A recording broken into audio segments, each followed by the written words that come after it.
Southside lifestyle. You know what the business is. When I talk that, when I talk that. When I talk that, when I talk that, when I talk that, when I talk that, when I talk that, when I talk that, when I talk that, when I talk that, when I talk that, when I talk that. Head start that's unneeded. Prefer to start the game unseated. Underdog, but in the underground, I'm still the king. I'm unbeaten. Lot on my plate, no crumbs leaving. Respect the grinders, them funds needed. Giving all it takes when I run the race. Ignore the breaks that my lungs needed. Every day as I wake my eyes, fixate on that top prize. To flip the shit, it wasn't in the script, but this kid straight from they plot lines was down and out, but don't count me out. That's a mistake and it's not wise. They vex our song in foreign, but I'm still placed in they top fives. Sweet tooth for them thick ones. Them chicks great, but they not wives. The marriage papers never gonna see this kid's name on they dot lines. Cash grabbing, these hoes look for that bandwagon. They swap sides with the honor off the market. Bitches stay peeping your stock size. Don't diss rappers, I make statements and watch it fall to the next garden. From ever since we set precedents, no presidents, we don't back pardons. We take shit, don't give it back. Face it, how real is that? Touch the stage and we stay lit. DJs gon' spin it back. What? My fans though is my fam, yo, and they love me when I don't set him up. I just level up and they love me when I come round and I shut down, and they love me when I stayed up and I came up, and they love me when I talk that, when I talk that, when I talk that, when I talk that, when I talk that, when I talk that, when I talk that, when I talk that, when I talk that. So, good morning, good afternoon, good evening, good night, whenever you listen to this. This is Matt Damon alongside my critic and partner in crime, Ricardo Medina. Hello. And this is another episode of Beers, Beats, and Bailey. Yes. Yeah. Alright, so just before shout out to a little hype moments, Hype. Sorry. Just a little shout out before we start, little hype moments. Happy birthday to Trinidadian local rapper Micwise. He's having a birthday coming this Tuesday. And we're gonna be celebrating that in the club. So just gonna talk about that. Which club, may I ask? This is a club called Moods in San Fernando. This is in Sapero Street. So people are going to be hyped for that. Just to talk about that, because I'm working with them right now. Seem like a cool bunch of kids. Cool. You just call them kids. No, well, some of them older than me, I'm sure that. But most of them, they look definitely younger than me, I'm sure. But the thing is, it's a surprisingly deep bunch of really, really great local rappers. I actually want them to meet you because you basically have 4 PhD in rap, right? So thanks. So yeah, I would love to meet them. I mean, yeah, I could say what I want about American rap, but dude, I want to know about the local scene too. I want to be involved in it somehow. These guys, I was utterly shocked by how talented these kids are. There's this one kid called Tears. Oh my gosh. That dude blew me away last Tuesday, and I'll hopefully come in this Tuesday to saga. I'll send you some just straight footage of the man. The man royal hard.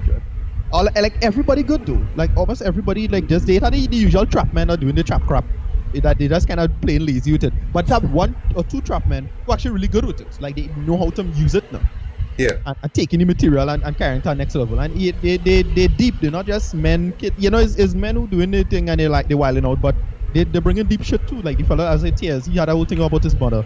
Real hard. I think his mom passed and this kind of thing. So it was a real big deal now. Yeah. I was like, hey boy, this is serious. But I seriously, I could put them on the next level. If they take off and they get, a good set of muscle and machinery behind them, it's the next Freetown Collectives, I'm telling you. What? That's good, dude. I'm telling you, it's on that level. So I just want to have this casual conversation about that. It's just whether or not Trinidad appreciate rap. That's the thing, Trinidad really appreciate rap as a crowd. But especially local rap, because they tend to kind of dismiss it it's sound too foreign and thing. Right. But that's the thing, and I'll admit it, not a Trinidadian thing. Because that's the sad part about rap music, is one of those things that could only sound foreign if it really is foreign. In the sense of, it's just, if our accents could bleed into it, that's the only way to make it sound good. But most of us already. If you're able to pull that off, then you will get more of an appeal. Right. Yeah. But you see, the sad part is that rap only if it have a multi. One of my favorite rap bands, Pocus, which is a French rap group. They definitely sound like a proper French rap group. They don't sound like anything. They sound relatively original now. In that sense now. So Trinidad don't have that. Trinidad has a unique accent, but we need to still piece that together. Anyway, I just wanted to talk about that before we start. So you can probably put this in the show or not, maybe. I will definitely. I'll keep this. No. is a really, really talented band. So this Tuesday will more likely be the last Tuesday I'll be going to just check them out. I might just come for extra footage just or extra stuff later. But this is Tuesday. 2 Tuesdays I've been going. Another guy, a local rapper, might most likely make his debut. I'm actually going to talk to him tonight to see about that. And yeah, I just really, really want to just see this flourish because it's too much talent to go to waste. That's, you just get this out. He already, a couple of them already on the radio and these kind of things. But, we had to get a real energy pushing for it. So that's that. Well, from what you're telling me, it'd be cool if one of these guys actually show up in one of our podcasts, maybe talk about what they're doing. Right. It'd be like a special episode. Who knows? Maybe we could have him do like a top 10 list of, best stuff, best music, rap music he heard for the year, Right. I don't want to be the only one who listens to rap music. I imagine I'm not the only one. Clearly I'm not. Yeah. So I'd like to see that play out as well. Yeah. Alright, so for today we will talk about 3 movies. It was going to be 4, but what's the issue that you had with... Here's the thing, here's the thing. It's Swiss Army Man. I saw it. But this movie has a lot to unpack in my opinion, so I don't want to review it right now. It's one of those... I kind of just watched it earlier today and it's like, wait, my brain can't just process this yet. I was actually planning to do that same thing this morning, but I was no. I could piece together what I want to say about it, but I had to sit down and make sense of it in the whole context. But it's a very modern show about modern issues and modern problems. But it does it, and then they take the kind of quote unquote South Park route by couching it in gross scatological humor a lot. Oh really? Okay, I understand what you mean. Yeah. Right, but it is it's a really, really, really smartly made movie. But I had some issues with it because it's one of those things that the problems I can't connect to per se, and you can probably get into that respect of class and a lot of some issues with that now. But this I'll review it later. Yeah, well, I will make sure to check it out as well too. So we could talk about it. With the Halloween stuff, actually I could put it in that domain of using something macabre to tell a message. Well, okay. A little bit of a stretch, but I'll just do the review. I might do the review then, maybe, and then we'll talk about the Halloween stuff. Maybe. Right. Well, but it has a connection. Right. Well, on the subject of the Halloween stuff, for those who don't know, I have been kind of concocting this idea of doing like a Halloween special. Right. I'd like to have it like probably with the next episode coming up. Reason being is because next couple of weeks will be Diwali, and I'm not sure if we will actually get a chance to actually talk about stuff during that weekend. So I want to see if we can actually pull that off next weekend. But with that being said, my approach to this one is because I've looked at a lot of best horror movies lists and worst horror movies lists, but in this case I want to do something a little different where I'm talking about the unconventional horror movies, the stuff that you may have heard or may have read about on a website somewhere but you never saw it because it doesn't fit within the mold. So I'm not talking about like The Shining and Poltergeist and Halloween, stuff that you've probably seen millions of times. But I'm talking about like the more unconventional stuff, the more weird, macabre, bizarre, different, unique kind of movies, but still could be classified in more ways than one as a horror. Right. So I have like a list. I have like the movies that I'm gonna mention. Most of them are in my collection, so I'm just gonna kind of like recap them throughout the next few days, and then hopefully by the next episode I should have a list ready. And I know that you yourself, Ricardo, because we talked about it earlier last week. Right. You'll have something. You'll have something lined up as well too. And right. I guess if we could mention the Swiss Army Man, so no problem. Right. But I don't want to do a review now. Here's the thing. It's good. It's very good. Is it worth the hype? Is it worth the praise it's getting? It depends on the audience because it's one of those, and I don't want to get into this because but it's a kind of white, white guy introspective kind of thing. But it's not necessarily that. It's kind of universal in that way. All right, but the gimmick, it's not like juvenile or anything like that, right? That's the thing. It does. Well, as I said before, it's the South Park thing now. You're couching, something reasonably deep in, scatological material now. So it's how you want to look at it. I mean, in South Park, it's out mature, immature. I mean, it's a kind of false dichotomy because they kind of set that up, right? Yeah, I understand. Okay. Yeah. So it's like that now. Yeah. Yeah. All right. Well, for today, well, you can look out for the Halloween episode, like I said, with the on with our next podcast. But today we're going to talk about three movies. Like I said, it's going to be four, but because I didn't see Swiss Army Man and because Ricardo had to watch it over again, then I guess we'll have to call that off for now. So today we're going to talk about the latest DC Comics Warner Brothers animation film. Yeah. Batman Return of the Caped Crusaders. I saw pictures of it. I didn't really watch the clips. I got that whole, circa 66. Yeah. Adam West vibe from it. It looked pretty cool. Didn't know how they were gonna approach that that style of the Batman lore with this one, but you saw it, so you could tell me how that was. Right. I also saw The Accountant, which is the latest film from director Gavin O'Connor, who made, in my opinion, the best movie of 2011, which was Warrior. I love that show to death. I love it. So I don't know. Well, I shouldn't say I don't know, but did he come well with this new movie here? Even though it stars, everyone's favorite Batman now, Ben Affleck. Yeah. And finally, a movie that we both of us saw, individually. I'm talking about the controversial. I use that term usually. Birth of a Nation. Right. From director Nate Parker. Right. So we'll start off with Batman Return of the Caped Crusaders. Ricardo, fill me in on how it was. I kind of loved it. It was kind of really good. Yes. I don't mind, so. So what it does really well, I'm trying to think of what shows do this stuff. I'll say the last show that kind of did this was, the movie that I remember off the top of my head is the Brady Bunch movie from the 90s. Remember that?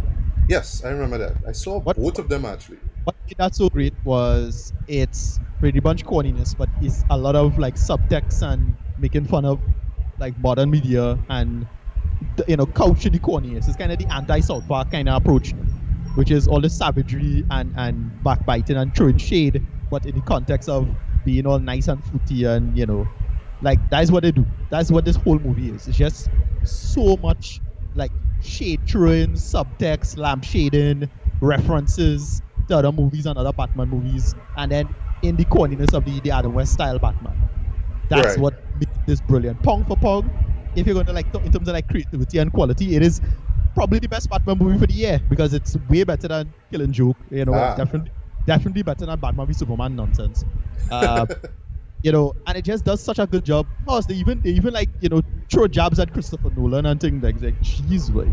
Like that's what it is. This is a kind of weird like kind of throwing shade at everybody else who trying to take Batman too damn serious. Right. And it totally works. It's a simple plot, simple story, but then they just have a ton of jokes and references just, peppered and hidden within the dialogue that makes it work. Right. I really enjoyed it. It's just great. So the simple script is that Batman and Robin have to stop the villains. This is Joker, Penguin, Riddler, and Catwoman. Oh, I thought I was going to get like about 7 villains like from that Batman movie from 66. It does that. Don't worry about it. And what happening is that the Catwoman scratches Batman with some kind of like a serum to make her under her control, but it doesn't work initially. But what happens is that slowly but surely Batman's personality starts changing because apparently it was messed with the Joker. So basically Batman becomes more and more unhinged over time and basically he like transforms his justice into vengeance. So they basically put Dark Knight Rises dialogue in this Batman movie and it's really funny. Like that sounds very interesting though, very clever. Yeah. It's very, very clever what they do with the dialogue and because everything is in the dialogue, like all the jokes and references and like what you're looking for.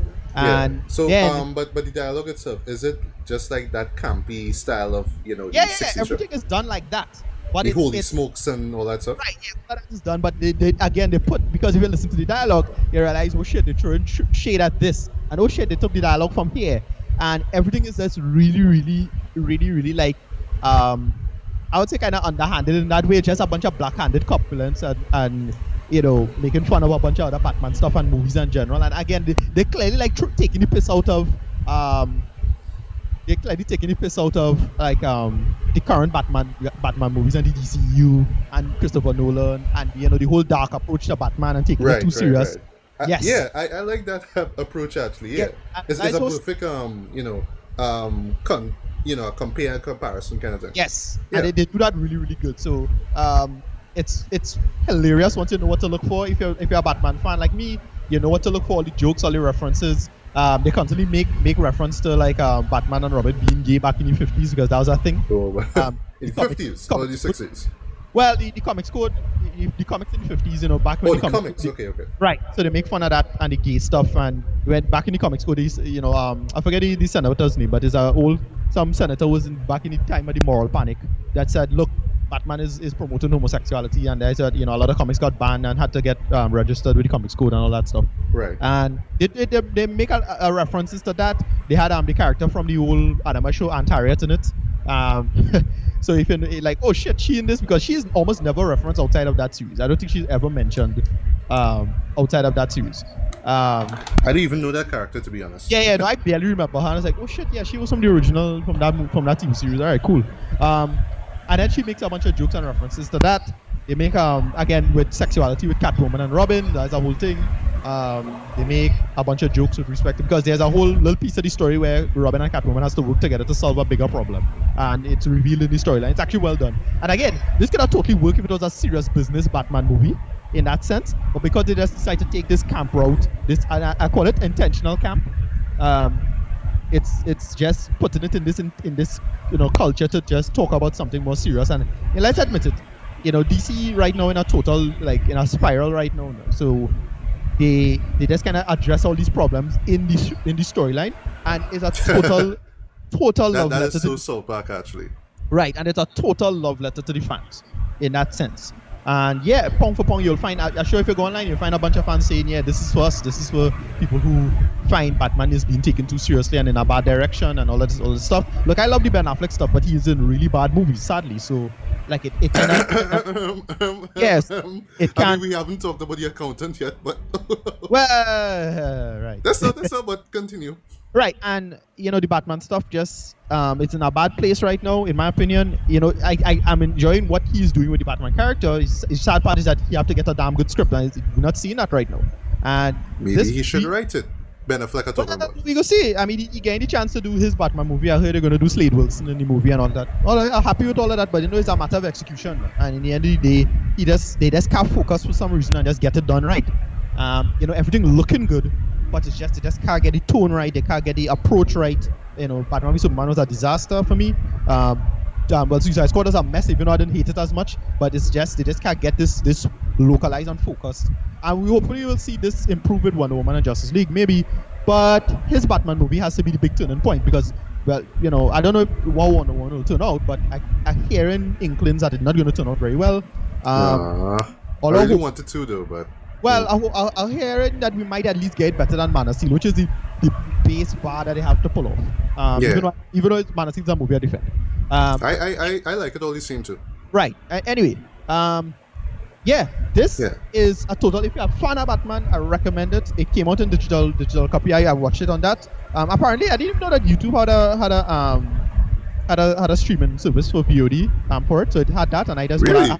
I had to use the VPN, but this is news to me, so yeah, it was news to me as well. When I was searching through the list of VOD formats, I was like, oh, YouTube there, cool, and I paid for it, cool. Went through my Google account, and that's it. Yeah, and I just watched it. Great. Right. Well, rating wise, okay, but before I get to rating, I was gonna talk about like you know the technical stuff now, the music, the writing. So, all of that stuff in terms of like comedy timing, having an approach in terms of the in its tone and its approach, it's perfect. You know, it does a lot of great fighting. It does funny material when it comes to like just the editing is great. You know, I didn't think about any of that shit. That's a sign of good editing and good cinematography and good approaches to your storytelling. That is great scene. For animated movie, I mind you. Yeah. And then it had this great scene where they had this nice little rim light to all the characters. It looked actually really, really beautiful when they were on a blimp. That looked great. It just worked. It just animation. I didn't notice any mistakes or anything like that. It was just damn good. I didn't pick up on any at least, and that is a good sign. I was just totally engrossed in the whole thing. It was really funny. Really, really paced itself out quite well, and it just did all the ridiculous Bat stuff. That is what made it work. It had this really funny part with Bat. See if you know what that is. They make fun of him running with the bomb. all of that shit. Oh yeah, that All of theme that was shit. shot from the They movie. put everything in it. Total love letter to the fans. Totally recommended. Adam West and Burt Watts. Burt Ward was the actor. Burt Ward. Yeah, Burt Ward, right. The two of them, they came back to voice the roles. They didn't Oh, miss a beat. their rules. Okay, I can't Yeah. you're gonna play older characters like No. Oh gosh, But I think they voiced a couple other characters. I think Burt Ward voiced a couple other characters in the show. But that's about it. right. Can you remind me kind of like Freakazoid, for example? There was this side character. I forgot his name, but he was an old man and he was voiced by Ed this Asner. Borgnine. But it's Bourne. Yeah. Ed Asner. It was either Ed Asner or Ernest Borgnine, one of those characters. So I assume that because Burt Ward and Adam West are old, that they're gonna play, older elderly characters in the show. That's one like a big secret in Hollywood, which is voice acting don't change. It's such a constant, steady work now. Voice actors basically be voice actors unless they get some severe damage or something like that with the throat. Yeah, your throat is pretty much stay the same for your entire life in terms of voice. And Adam West don't change unless Adam West have a cold or something. He sound the same. He sound great over the period of his life. Cool.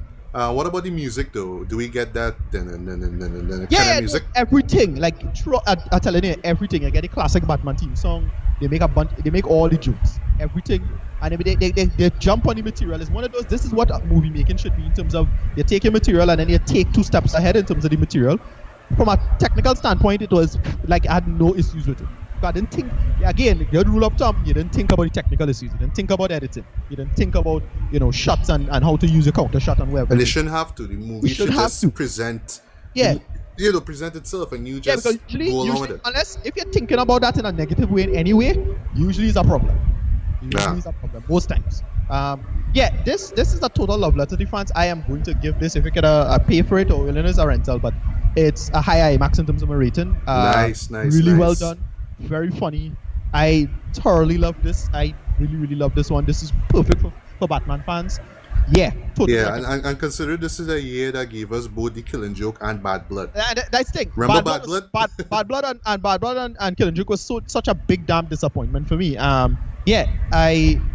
This was just again the mouthwash now, just to wash out the nonsense from it's like all these crap movies coming out. Yeah, Pong for Pong is probably the best Batman movie for the year. Nice.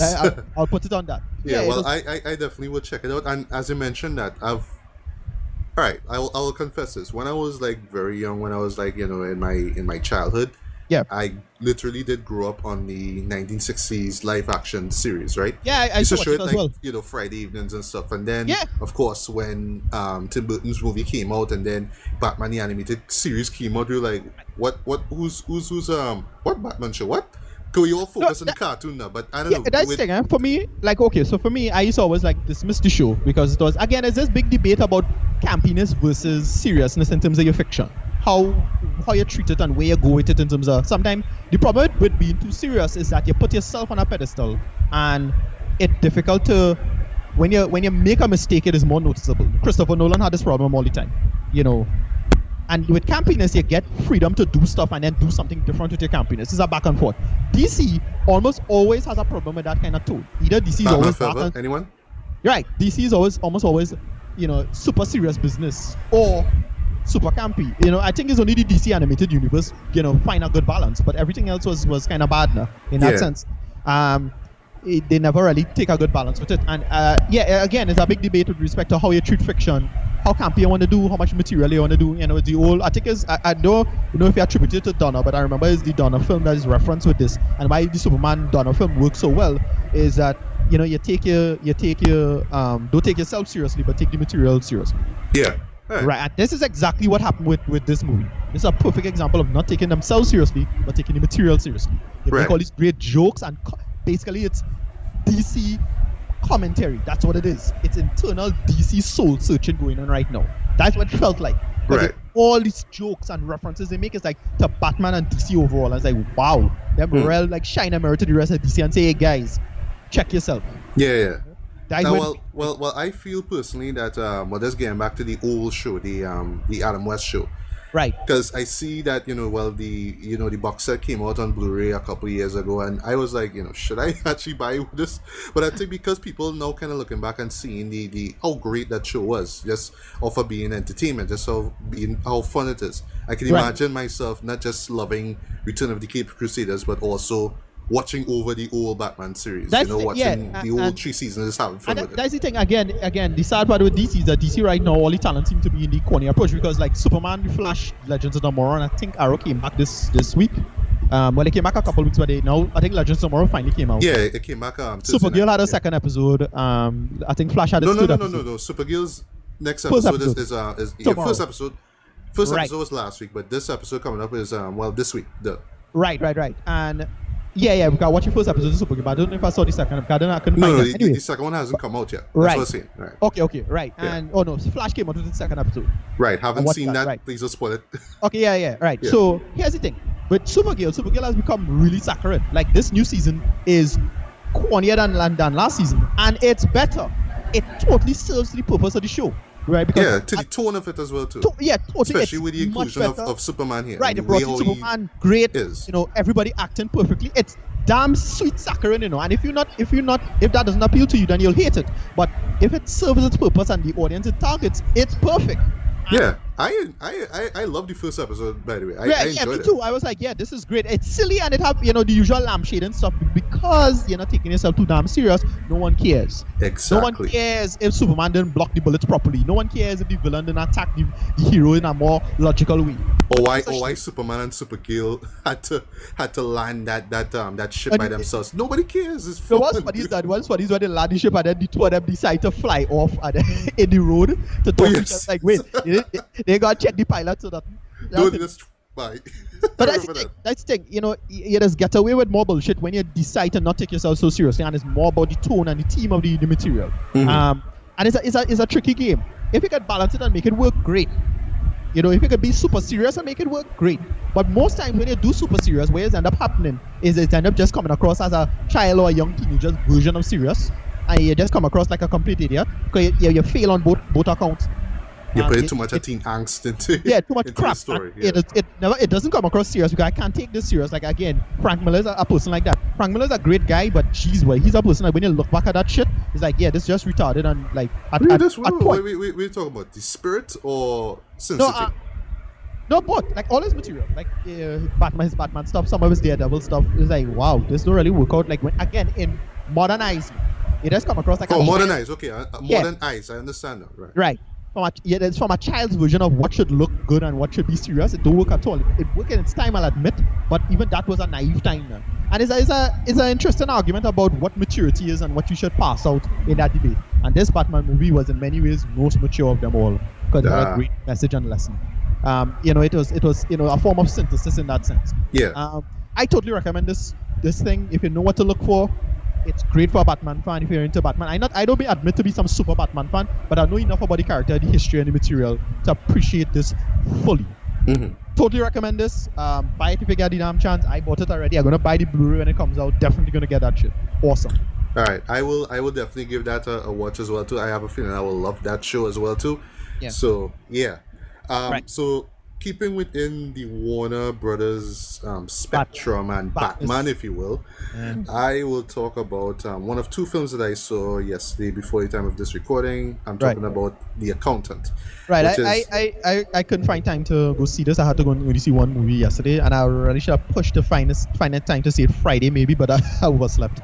I was like, all right, I ain't going to see this. I was too tired. Yeah. So I apologize for not going to see this film. That's fine. But I really would have liked to hear your perspective on the show. But I will just express my thoughts on it. But the thing is, I was interested in it because of the character being autistic, and I wanted to see how they handled that. And I spent a little bit of time when I was doing the film when I did a little autism stuff, and I did a bunch of research about it. And I have friends and people who work with autistic kids and the autistic. So I'm kind of somewhat familiar with the autistic community in Trinidad and how autism should be treated, and how we should look at it in Trinidad. Okay. And I heard it does some good things in that way.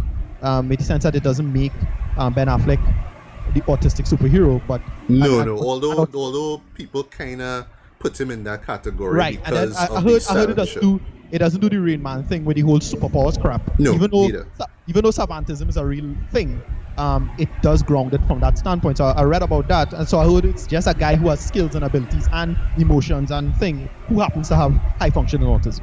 Yeah, so I heard about that. So I was like, oh well, I want to see how they treat that. So I was interested in that so, but I really regret not seeing the movie. Whatever. Good.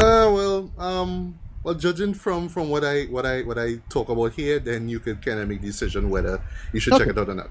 Right. All right. So it stars Ben Affleck, Anna Kendrick, J.K. Simmons, John Bernthal. Yeah. Forgive me if I got that surname wrong. Yeah, So no, already you have Batman. You have the not the commissioner. Is the commissioner, right? Yeah, he is Commissioner Gordon, right. but he's not only Commissioner Gordon, but J. Jonah Jameson. So Yes, from Spider-Man, of course. He is the current Commissioner Gordon in this DCEU universe. So yeah. Right. And you have Punisher / Sheen from Walking Dead. Right. And if you're familiar with Arrow, the lady who plays Anna, Amanda Waller. Yeah, Amanda Waller. Sorry. Right. Cynthia Adai Robertson. Okay. Yeah, she's in this film as well too. And right, cool. John Lithgow. Right. Okay. Last time I saw him was in that great season of Dexter. I think it was season 4 or 5. Yeah. That's why I know him from. Yeah. Loved it. Great villain. And Jeffrey Tambor as well too. Oh, great. Right. Yeah. So the story in a nutshell is about Ben Affleck, who plays Christian Wolf. Right. He's autistic. He's very skilled in terms of mathematics, right? Right. And he knows a lot about numbers, but when it comes to actually interacting with people, he's just really socially awkward, just really out there. He says to himself, he will, if somebody asks him a question, basically he will respond, but he's not the one to really start a conversation. He's just that type of dude, right? Yeah. Right. So he becomes this forensic accountant for a number of criminal organizations. They just know that he's very good with numbers and stuff, so they get him on board. He's like the go-to guy when it comes to crunching numbers and stuff. Right. So he ends up working for this robotics company, right? What they do, they create these robotic arms and limbs, basically, for people who of course need who lost their limbs or their arms and legs at some point in time. So he's part of that. But what he realizes now through checking through their records and stuff, that they are also involved in some kind of shadiness. But the people behind the scenes of that company kind of pick up on the fact that this guy is learning all of their hidden secrets, and it's well, we can't have him kind of going around with all that wealth of knowledge. Okay. So yeah, we had to kind of wipe him out, and if anybody else is close to him, we had to wipe them out too. Next thing you know, he kind of spills the beans to them. Right. So it kind of happens when he runs into the character of Dina Cummings, played by everyone's favorite sweetheart right now, Anna Kendrick. Yeah, right. And they start this little cute little friendship that they develop.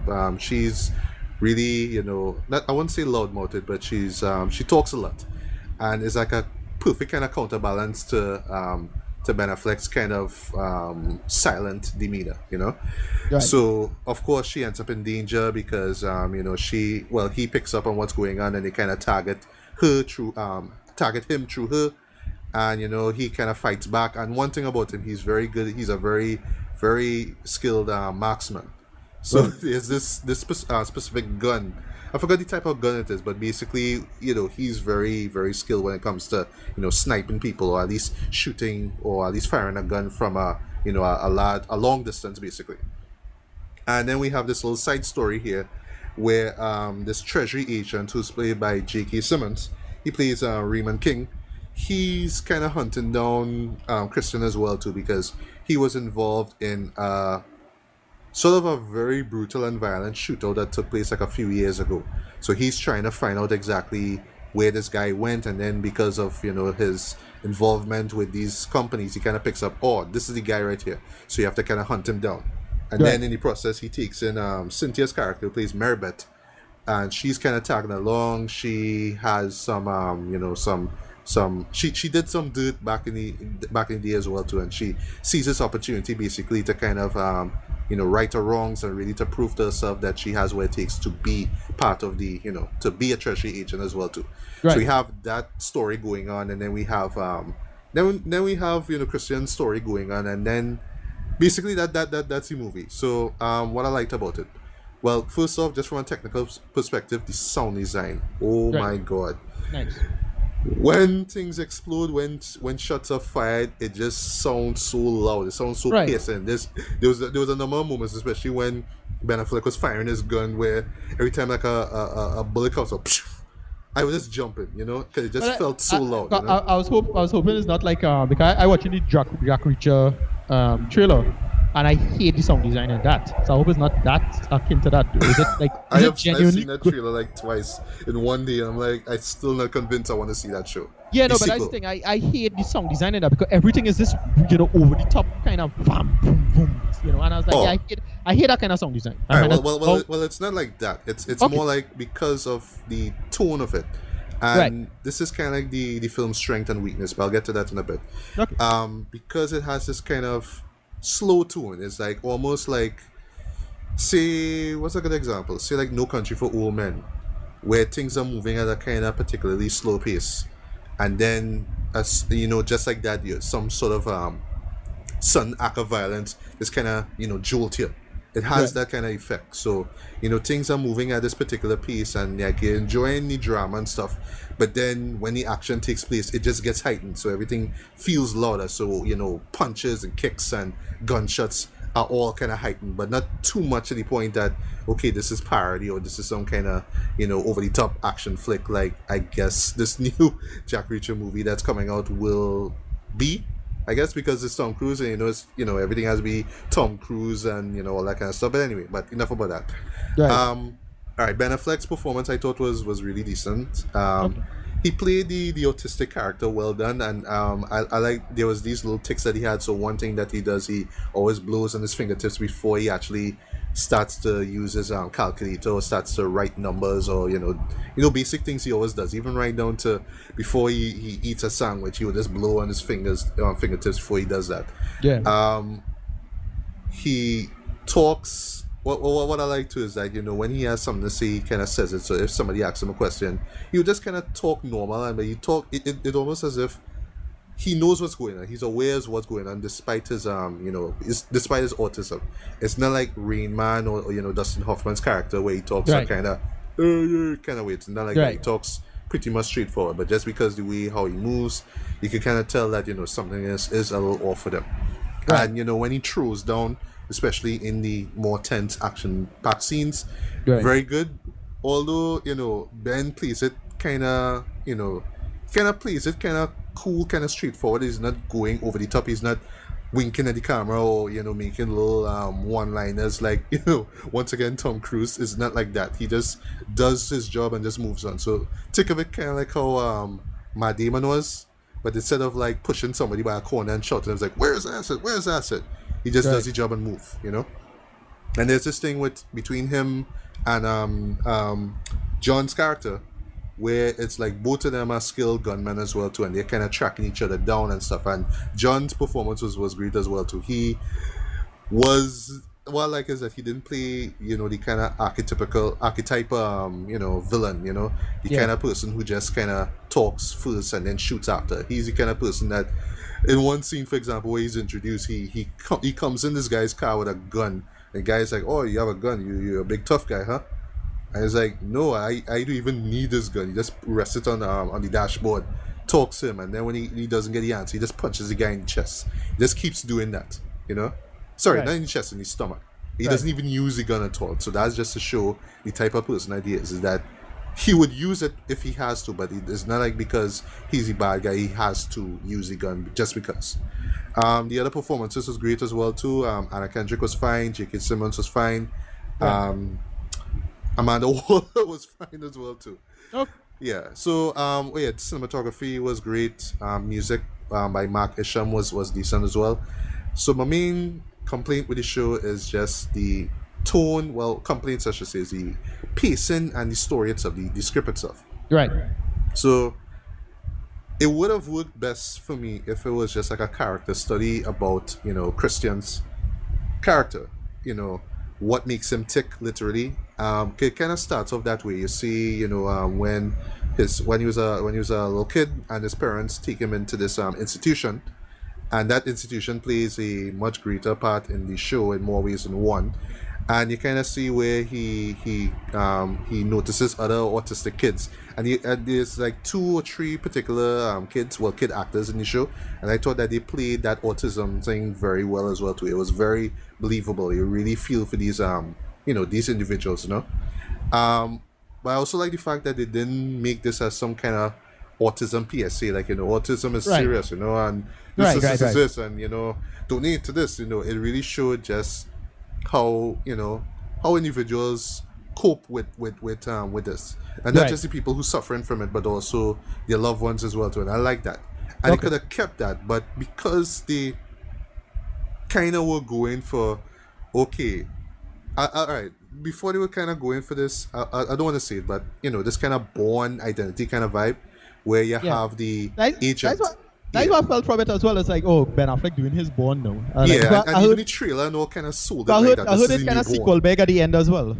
Yeah, they did, and I'll get to that sequel Right. beating in a bit, right? Right.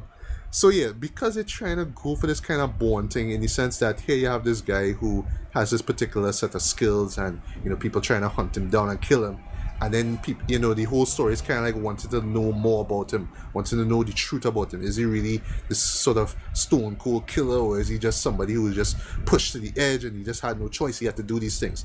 And throughout the show, you kind of learn, how he learned all these particular, combat skills. Actually, it's through his dad, because very early on they established the fact that he does not want his son to go through life being, tormented and bullied because of his condition.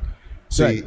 throughout the film, you kind of show him learning different things, and some things you could understand, but then the other stuff that, like, for example, where he learns this, I forgot the name of this Indonesian martial art, which kind of comes off like, wait, no, this is Batman. We watching here again or not? Which Indonesian martial arts? Burin? I think it's that. But there's Okay. a shot where you see this Indonesian guy training Christian's character in that Okay, okay. style. Right, So, the comparisons, of course, to Batman, and not just because of Ben Affleck. I can understand why, because it's, and why people kind of call this show like, oh, this is the autistic superhero. Because Right. seeing this guy who looks a certain way and, moves a particular way, and thinking, oh, he's a accountant, yeah, he's harmless, man. But then, at night, when people least expect it, he's just like vigilante with guns and knives and stuff, and he could fight with the best of them. It's more like Batman than Bourne in a sense, but it's still that sort of Bourne-esque kind of thing where you have these people who hiding, these shady people hiding behind this big corporation, and they don't want the Right. secrets out, so they're trying to hunt this guy down and kill him before the secrets are spilled out. It's that kind of thing.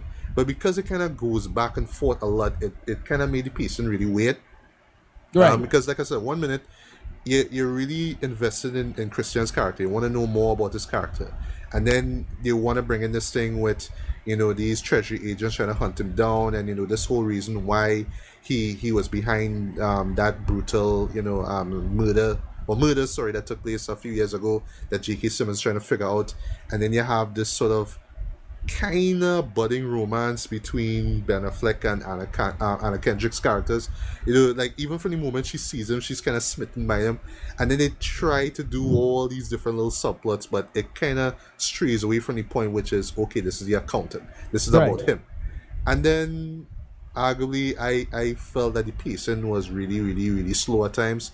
And yes, you could argue that, okay, it's supposed to be a character study. It's not supposed to be an action flick. Right. Okay, I understand that, but when the moments of action take place, sometimes it feels like you're watching a different movie. Sometimes you feel like you're watching Bourne in a sense, Right. It reminds me of this show that I think George Clooney starred in. I can't remember.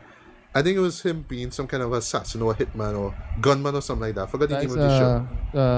oh gosh, I know what you're talking about. Yeah, but I haven't Look up to seen me. it. But I know people were complaining that people were expecting this really Syriana? action flick. No, not Syriana? Syriana. It came out like after that. Okay, man. Yeah, and people were expecting this action flick because, oh gosh, because we live in this Bourne generation. We Right. expect any show about a hitman or assassin or secret agent to always be like a Bourne movie. Right. But from what I've heard, that movie was just kind of like this drama, this slow-paced drama from what I've heard. Right. And at moments it feels like that with this show, and I felt that maybe if they concentrated more on him, that slow pace would have worked. But because you want to add in all these other subplots involving him and all these other people, And I'm not saying that the film, the director or whatever was wrong in giving the other performers more screen time. That nothing's wrong with that, but it really loses focus from what the main focus of the show is, which is about Ben Affleck's character. And I felt because of that, it would just move like really slow, and then there would be an action scene, and then it'll be slow again, and then action scene, and just back and forth. And then because of them trying to touch on different characters and stuff, the narrative started to get really jumbled up. It started to get very convoluted to the point I was just kind of watching. It's like, okay. And then they always have these twists and turns, and you're thinking they're going to be some very smart, very intelligent, and then when they are revealed, sorry, it's just like, oh, okay. It's either okay or all right. That doesn't make any sense. That's stupid, Right. And there's one particular reveal where we kind of learn who's the person who more or less is giving Christian the orders. When I saw that reveal, I was just like, well, they're not serious, right? Or they can't be serious. Right. Or they cannot give me this with a straight face. Right. This have to be some kind of parody or some kind of thing. So Okay, and I think that's the sequel bait that you were kind of hinting at there, talking about. Okay. Yeah, but overall, I wouldn't say I hated the show, Right. but I really wanted more out of it. I felt because it was kind of wrestling between being this character study of this autistic accountant by day and gunman at night thing, and then you want to bring in this whole sort of Bourne-esque kind of style, to kind of keep the audience interested. Because of that imbalance, I didn't enjoy it as much as I wanted to. I kind of went in not knowing what to expect, but I really wanted more. Because of the pacing issue, it felt way longer than it should have been. Acting was great throughout, especially from Ben Affleck, but still I just kind of came out of it just wishing that the story was a lot tighter, the focus was simpler. And like I said, yes, you could bring in all these other characters, but if they're not really doing anything in terms of revealing much about the character or adding some sort of detail to Ben's character's journey, then what's the point? Just watching different scenes kind of play out, and then you're just hoping that they all kind of come full circle in the end. And sometimes they do, but they not the way that you expect it to, unfortunately. Yeah. But apart from that, though, I wouldn't say it's the worst show I've seen, but still a step down. I mean, I wasn't expecting a greater movie than Warrior. I still think that's Gavin O'Connor's best movie to date, but still, as Right. attempting being a sort of thriller drama thing, it was good, but I just came Right. out of it rather underwhelmed. So for me, I would give this a decent 3 out of 5 stars. It was Right. it was Okay. not the best cool. show in the world, but if you're looking for something to kill your time with, you could check it out. But it's not a show that I would encourage people to just run quick to see, especially with Jack Reacher coming out actually in the next few days, and then Jason Bourne came out a few months back.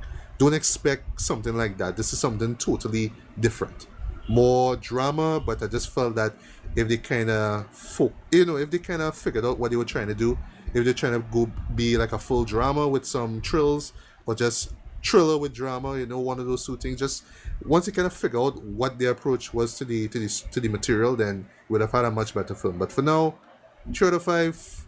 Right. See it if you really feel. But other than that, wait till it comes out on home media. Check it out. Right. Yeah. Okay. Right. All right. So finally, we'll jump from the accountants Yeah. to what everyone is calling probably one of the most controversial movies of the year. Okay. Although I kind of disagree. Yeah. We'll talk about that. Right. So, Eh, The Birth of a Nation, not Yeah. to be confused with the racist D.W. Griffith 1916 or 1915 movie that I believe both of us were forced to watch. I know. It was not forced to watch. I actually saw it before. I went to see it you myself did. just to see, because it's touted as great in terms of filmmaking. It was you know, revolutionary. I'll say that For much. its It was time, revolutionary D.W. for its Griffith time, did that, and he's so good at this and so on. So on. And then there were the But movies. still, this a big- movie about the KKK, Dread. Come on. Yeah, it's saving America from the Negro. So Yes. Haha, the KKK. No. right. Really? Anyway, so did I like Birth of a Nation? Well, all right. Well, before we get to Birth of a Nation, we want to kind of touch briefly on the controversy surrounding it. Well, Oh, I mean, that's, especially with his director, you know, Nate Nate Parker. Parker. Yeah, Yeah. he had a well, I couldn't follow it exactly what went on because I think he's a rape case, but he get dropped.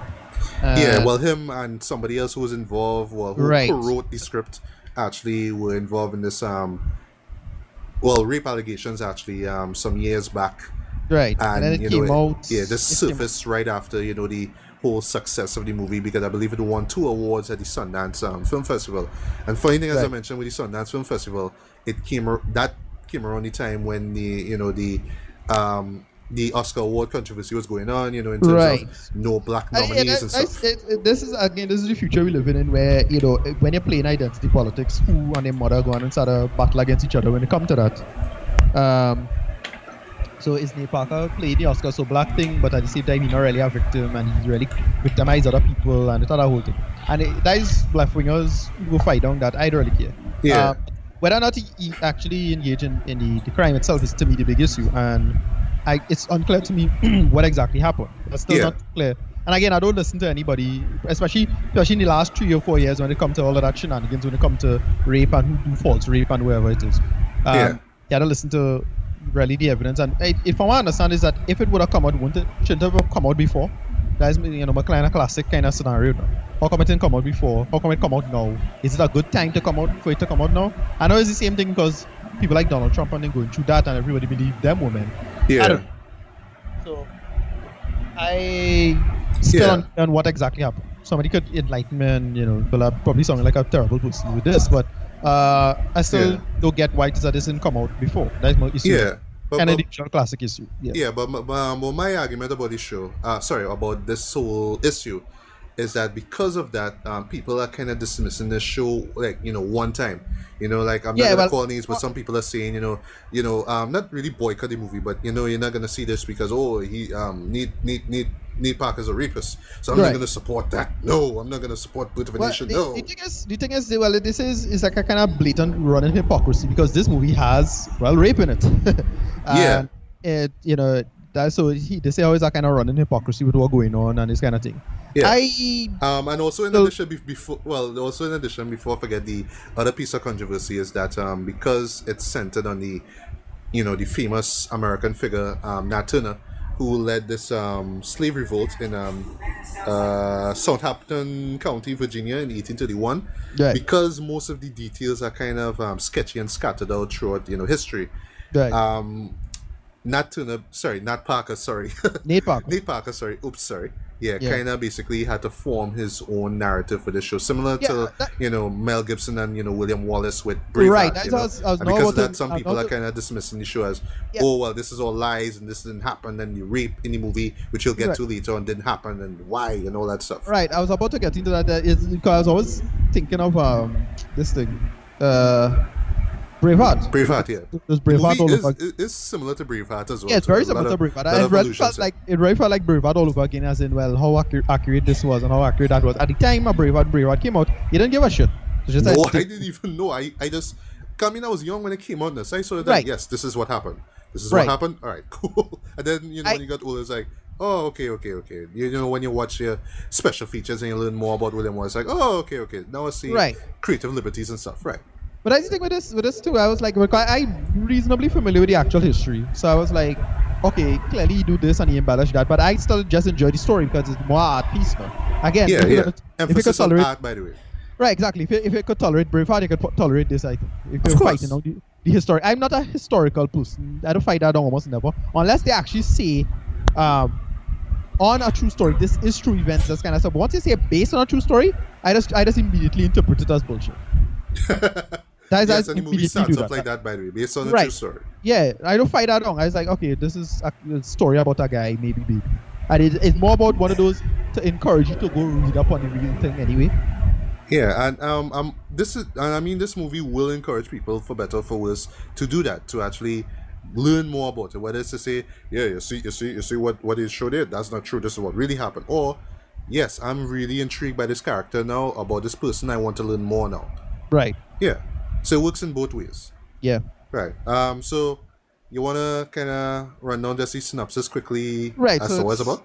Yeah, so it's basically about this Nate Parker. He's on the Parker plantation. Nat Turner. Not Parker. Right, not Turner. No, I don't know why, but I always Nat Turner. Nate Parker. Nate Parker. I always get those names. Yeah, you'll mix it up. Like, yeah, I realize that. I was only saying Nate Turner. Right. Nate Turner. It's like, wait, right, no.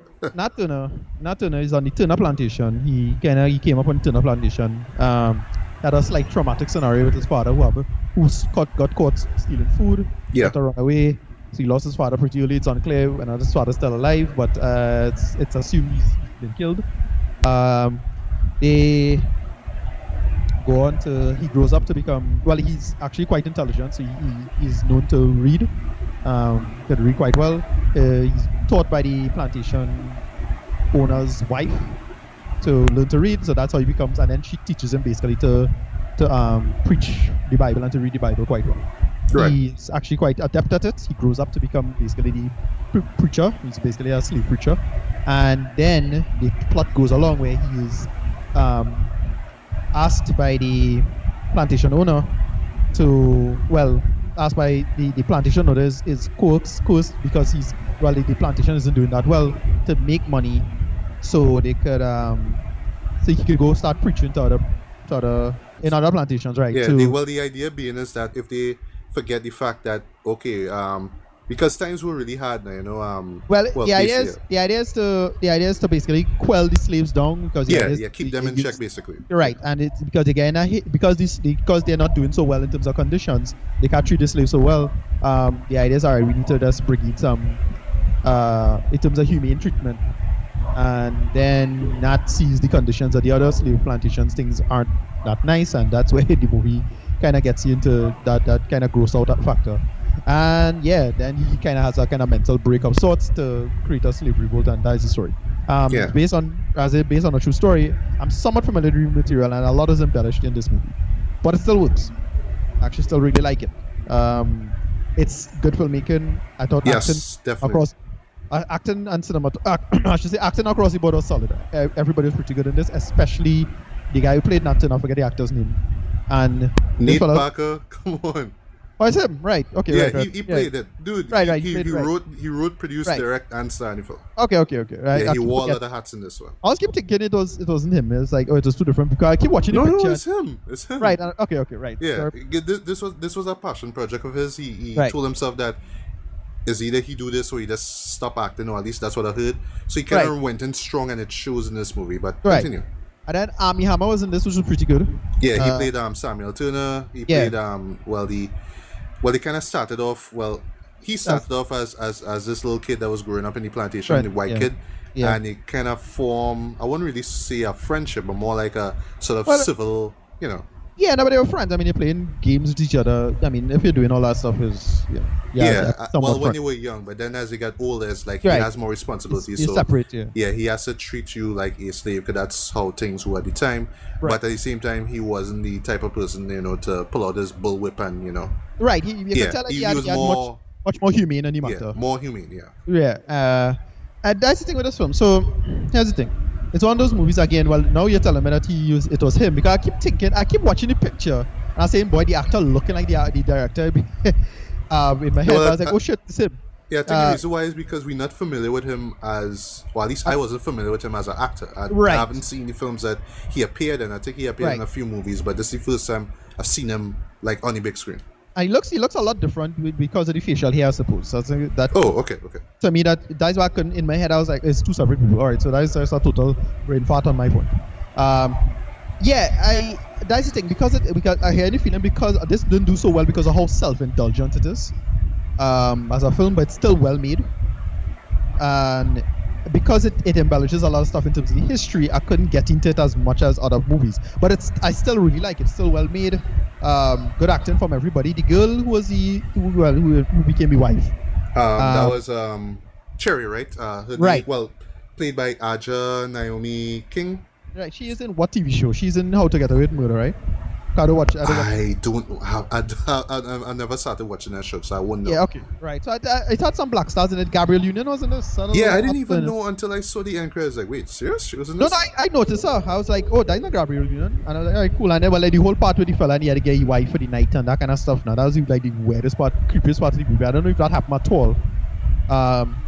that was also, I was Yeah. like, oh, it's Gabriel Luna. So that was, Also a couple of people that I noticed. Mark Boone Jr., who played Right. Reverend. I forget the name of the guy, but he was a reverend. He Yeah, the other is reverend. from Sons of Anarchy. right. And Yeah. I noticed him by that beard. He always has that particular Yeah. beard that always hangs down. I was like, yeah, that's that guy. Right. And then I think- Jackie Earl Healy as well. Right, who, Jackie Earle was in this. Yeah, who last time I saw him was on Preacher, which I highly recommend you Right. check out. I believe he Right. was in Preacher. Yes, he was. Yeah, that, Right. I still haven't made the effort to watch that. To watch Watch that it. over, and I Watch should it. have. I think it's either coming out on home media or I think it's out already. But Okay, you I'll have make to the check that effort out. to check. Because I just remember from that RoboCop movie. That's the last thing I remember him in off the top of my head. Yeah, he was in that. Jeez. Yeah, isn't that sad? That's I small. didn't remember that. But anyway. That's sad. Yeah. Yeah. That's the thing. So here's the thing. I on the two fronts with this, because stuff like this I tend to really dismiss because of how kind of pretentious and self-indulgent it comes across, especially because it's not too accurate.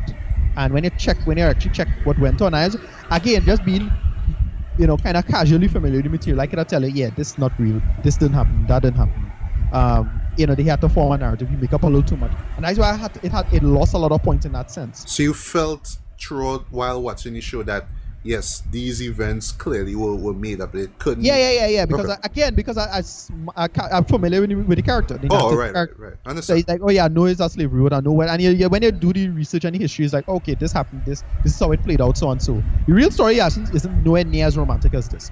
And it just even the motivations between the real Nat Turner. But again, the comparison to William Wallace holds, which is the real William Wallace was vastly different to the Mel Gibson movie. Yeah, The which event was romanticized, by the way, very, especially very in heavily the romanticized. first act of it. If you're bitching about the accuracy in this, then you had to bitch about the accuracy in Braveheart. And this Braveheart is a grander movie, and it's in many ways a better movie than this, I'll say. Mostly because of the scale and scope of everything. But this still really worked, in my opinion, in terms of just character building, character motivation. Again, the whole accuracy of how badly slaves were treated, we could argue on the fence of that. That's a very political argument, and I find myself more on the conservative end of the matter of saying slaves in that period weren't treated anywhere near as badly as people made it out to be. Yes, there were incidents and scenarios where you had clear dehumanization, but that some of the stuff just I sure didn't happen.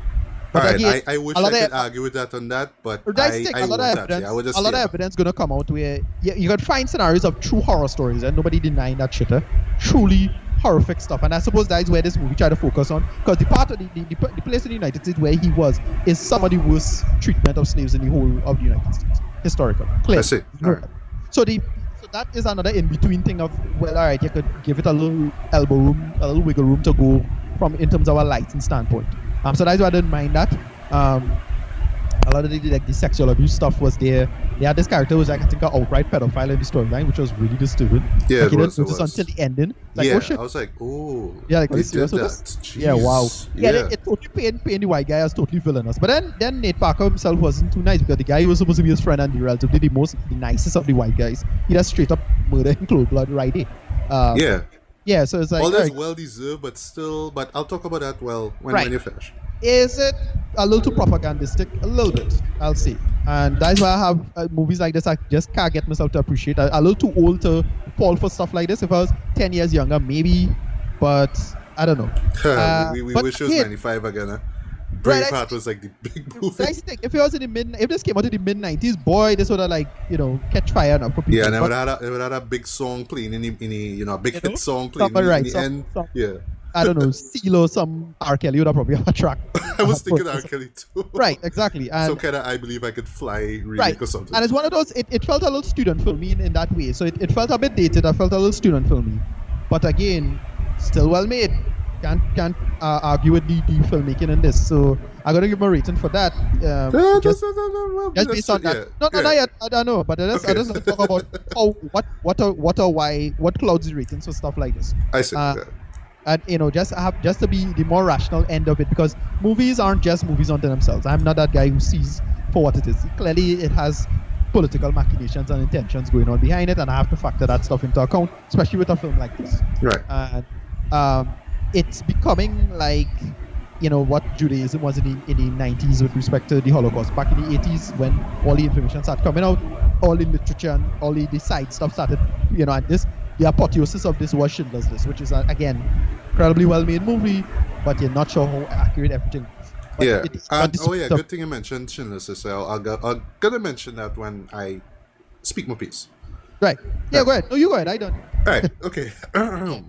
So before I begin, folks, just all right. So I am going to just remove myself away from the whole rape allegations and all that controversy around Nate Park and all that stuff. I'm gonna just push all that aside. Just focus on the movie itself. Cause I know a lot of people are gonna be like, "Well, I'm not gonna support this movie because he raped us," blah blah blah, right? And we've seen this throughout Hollywood history. Roman Polanski, Oh, gosh. a lot of people regard Chinatown and Rosemary's Baby as his masterpieces. Hollywood is a classic example of that. Just defending somebody who, that I call it utility monsters type scenarios. Where you have a person who, they in terms of the art and the industry, is such a great thing that they have no problem overlooking something like that. So exactly, again, two popular examples would be Roman. I was gonna say Woody Allen as well. Too. Woody Allen as well, right? Yeah. There's the next one I was always thinking off the top of my head. Nate Parker, and also Mel Gibson too. Well, at least right around the time when Passion Christ came Mel out. Gibson is a kind of opposite. It's a kind of double blade sword on that, because his infamy has nothing to do with a victimhood, but his opinions about the world. Right, that's true. Yes. Not only his opinions, but his father's opinions. This real extreme pre-Vatican II type Catholicism that he has, and it's unusual because he only really kind of came off the blacklist because of his couple recent movies, but it's just because he's just a damn good filmmaker. You can't take that from the man. And yeah, definitely. I'm a person that kind of when he really loses me is when is how he treats his family. Not so much about the Jews and this, that, and the other. That stuff shitty, but that's stuff to blacklist a person for. But again, Hollywood and its inner machinations gonna undermine that. Anybody, let's admit it, Hollywood has a lot of Jews and there's a lot of nepotism with respect to that in Hollywood. You know that. But you could still say, all right, it's a drunken night, it's a drunken scenario. So it's not like he's some organized person. His dad, on the other hand, is a different story, and you can tell a lot of that fed into that. Mel Gibson. If you read his father's books, it's like some insane shit. But I'll check those out though. Just out of curiosity. Yeah. And so he himself, you could tell a lot of that was fed in. And well, the movie Passion of the Christ was exactly that. It was just really, really problematic for a lot of people. It's a movie I happen to absolutely love but then I was a teen at the time, so I was like, oh, it's just about the licks now, and it's like, oh, this is kind of you were blown away by that. I saw it once and I just didn't want to see it ever again. I was just a complete sociopath bloodluster for that. In that sense, hold on, that was torture. Yeah, that is the thing. So it's the same thing with Nate Parker. He's a person that you could tell is this kind of bullshit black man anger kind of thing going on. Blustered, but it's comedy territory with a filmmaker. Filmmakers are some of the most egotistical type people I know, because I am one. And he's getting to that domain. It's kind of like young Spike Lee in that sense now. It's like, I need to say a message. Yeah. And, in the most in-your-face, ridiculous way. In that sense, same thing with Mel Gibson. It's just, I'm gonna make my movie. It's gonna be controversial, and we're gonna do it later. Yeah, whatever. I'm Mel Gibson. You don't like it, fuck you kind of attitude. Yeah. So yeah, that's the thing with Nate Parker. He's just a person that it's how you're gonna separate the art from the artist kind of thing. Yeah. That kind of classic debate. And right. So back to right. So Woody Allen. Right. Yeah. So in the case of Birth of a Nation, right. A lot of people are gonna go into this and they're really gonna be. Like I really try to separate the art from the artist as well too. Yeah. And I was just really more focusing on the film and not so much, oh, this is what Nate Parker is trying to do with this film. I was really trying to focus on the story itself. Right. Yeah. Right. So what did I think about the film? Actually, I thought it was really, really, really impressive. I would say this. You could quote me on this one. This might be a controversial statement to some, but I don't care. This is arguably one of the most impressive debut movies I have ever seen. Right. Yeah. It was pretty damn good. As a debut feature film, this was amazing. Yeah, you know what you're doing. Oh my goodness! From direction, camera work, cinematography. This is from somebody who just went in with, it was just bursting with confidence and just going out there, just knowing what they were going to do. It's so amazing. It's very, very competent filmmaking. Although I'll say, again, I just doing all these little small pot shots at Parker, people like him. he is, slavery. The slavery stuff is relatively easy to pull off. It's kind of cheating a bit when you want to do your debut movie being this big controversial slavery thing, because it's the easiest way to get yourself out there. Look at this controversial movie. I'm doing a movie. I'm a black man doing about black things, right? Yeah. And it's kind of cheating a little bit, but it's not. Well, I think it is kind of bold and like, him sticking out his chest. But like, it's an easy product to be bold about. Let me put it like that. If you understand me, the point. Yeah, I get you. Yeah, and so that's why I'm not. It does all of these little small things, just making it lose steam. And it's a movie that, because I'm so cynical about politics in terms of understanding slavery and the history of slavery, I just can't get my energy behind this as much as I should have. I think it's just because I'm too old for this, in that sense. A younger black guy would have been like, this is because, the truth. And the movie totally works in that last shot. That last shot. Oh yeah, that last shot was that was great. I really loved that. So that was an excellent kind of approach to that. But yeah. So get back to what I said. Right. So yes, the cinematography is just so lush, so gorgeous. There are scenes in this movie that will stick with me for life. I'm not just talking about the scenes of violence, but I'm talking about just like the crane shots or the overhead shots of like a field of cotton, or a sunrise. Or sunset, like that's some stuff great like sunset. that. Just wow. That's some great sunset, sunrise shots in this. Little simple stuff like that. Stuff like that is always good. You can't go wrong with a good sunrise, sunset shot. Even like the nighttime scenes where you get like a little, I wouldn't call it fog, of course, but like mist or smoke. Just those little things, those little nuances worked for me. I thought Nate Parker as an actor was fantastic in the show. He was solid, Oscar worthy. I'm not gonna say that he'll be nominated. I don't think so because of the controversy, but it was certainly Oscar worthy. I think he could. It's an interesting kind of play because he could. What does make things truly interesting is when you have scenarios where people are wrong for the right reasons versus right for the wrong reasons. Because last year Oscars was a whole thing, so you're gonna end up seeing that ship's like, wait, you have a big black movie, but then you have, him having all this baggage behind him. It'll be fascinating to see him there. If he gets nominated, that'll be awesome. Like if you get a little something, just to be him being there. But you probably won't get anything just to judge that bullet. Oscars want one controversy at that time. Yeah, but I think it should be nominated for at least something technical, like I say, cinematography, right? Music, I guess. I mean, Henry Jackman's. Henry Jackman's music was good. Right. So it fit the movie well. I should say that it wasn't, stellar. It wasn't something that made me tear up like James Horner's score for Braveheart. Using that as a reference. That score will always hit me in my heart. Every time I hear it. But this one, it fit the mood of the movie perfectly in terms of that sort of that African pride, basically, that Afro-American pride, basically. A lot of vocalizing and stuff. It worked, right? Yeah. The rest of the cast were great as well too.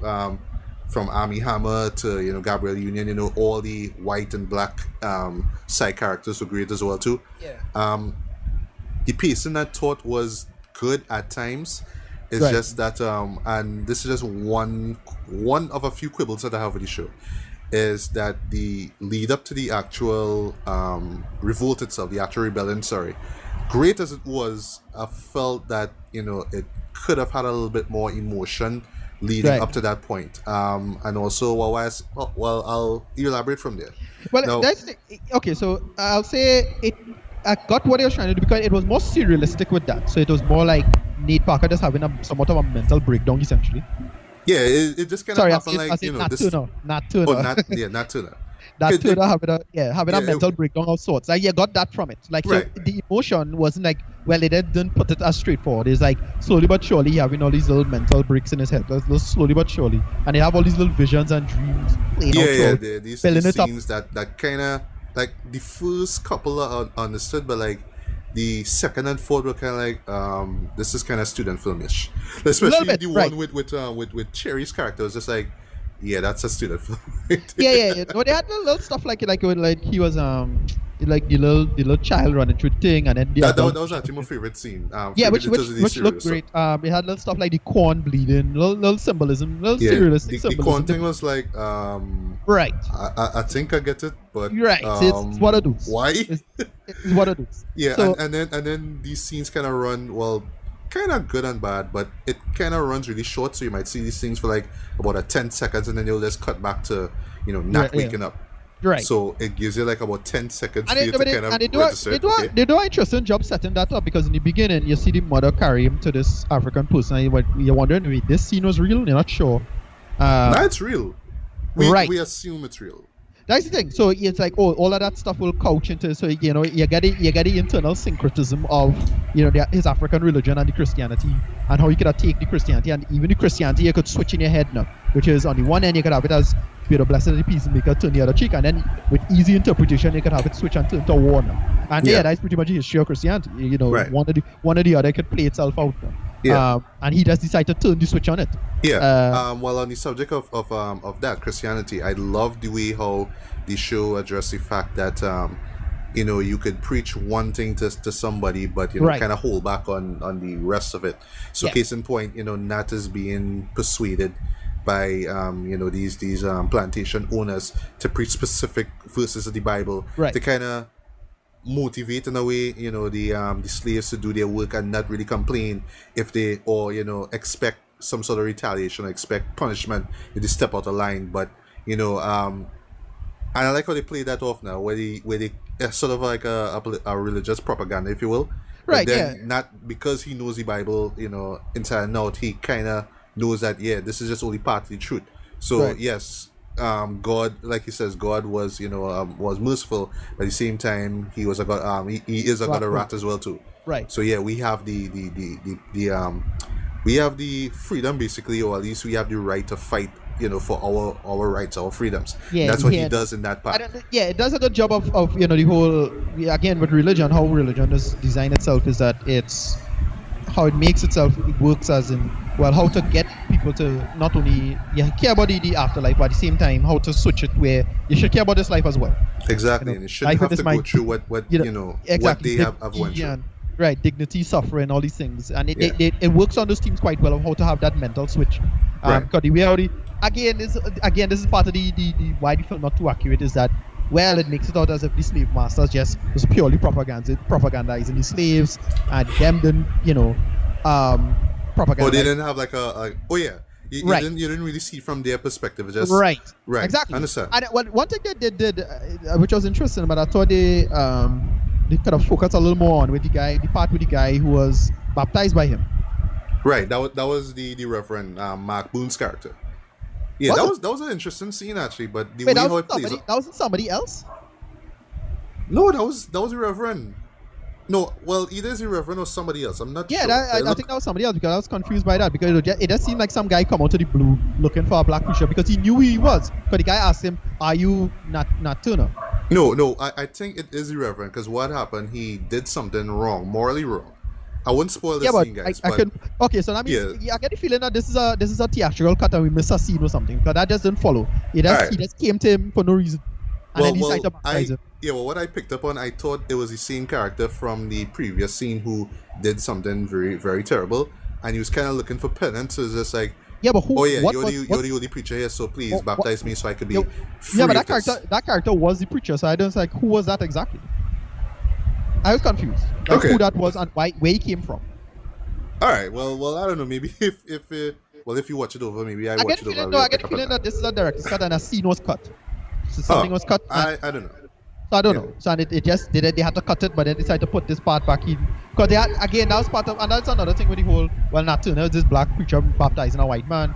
They made a big deal out of that, and that was kind of the part of the hypocrisy involved in Christianity, blah blah blah. Yeah. And I think they did an okay job with that, because not kind of forced the idea of him trying to baptize the fella. You just want to do it because he's a Christian, but for political reasons as well. It's just that kind of shaking up the system kind of thing. Of course, right. And I got that. So I got that part worked for me. I was like, okay, that makes some sense, and it seemed very realistic actually. Yeah. So much like with Martin Luther King wasn't just this perfect secular saint. No, he was a very, very calculating, political figure as well. He understood politics. He understood realities of how to play the game. So I got that kind of worked for me. Anyway, that scene just came out of nowhere and didn't go anywhere. Okay, well, I just kind of looked at it at what happened before, and just in relation to that scene, Armie Hammer's character, when he's involved in that situation, the way how his character kind of just flips out of the blue, And No, yes, but it we could kind of argue that the film was kind of showing the fact that yes, he was trying to be this reasonable guy, but at the same time he was dealing with alcoholism and stuff. The way Right. his character kind of changes into, yeah, I'll be civil with you, to, oh no, I'm gonna strip you and beat you No, right but in it front of made- these people. it It, made sense. kind of was jarring a bit. No, well, okay. So it made some sense in the case of the.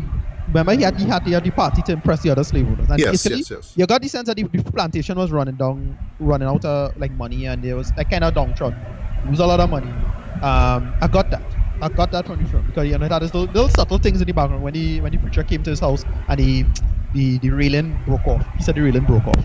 Oh yes. I And then remember that. you saw Nat as well repairing little pieces of the house as well. So you get a sense that the place was breaking down a little bit. Mm. So you get the sense that he was struggling for money. That is why he needed Nat to do the thing to make the money. You got that. Right. But the thing is, so you get the sense that he really needed to impress those guys. And then one guy went too far by wanting the other guy's wife, one of the slaves' wife. Yes. Say, look, let's hook that shit up for him. Make it work now. That's Yeah. what I'm saying. Second, so when Nat was like, nah, we can't do something like that now. That's why I get that he flip on it. On top of that, the alcoholism made it worse now. Yeah. So nothing about that I had a problem with in terms of the character switching.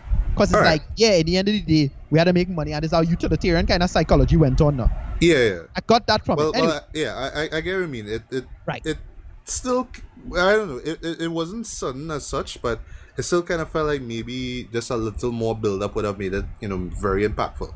But on the subject of that one shot that you see with the railing breaking off, one Right. thing I really praise the movie for is that the editing, the ideas for the shots as well too, because Yes, they would have like these montages where, like, for example, when Nat marries Cherry, for example, and you just see this natural progression of him being a preacher, and then Right. that comparison to him with his family where he has a daughter.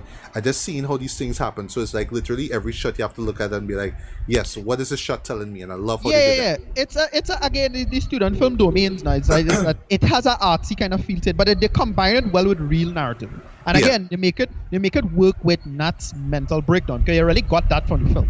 Yes, That he was they having did. essentially a mental breakdown. So Right. yeah, when you do that surrealism stuff, this is how to use surrealism in a workable way.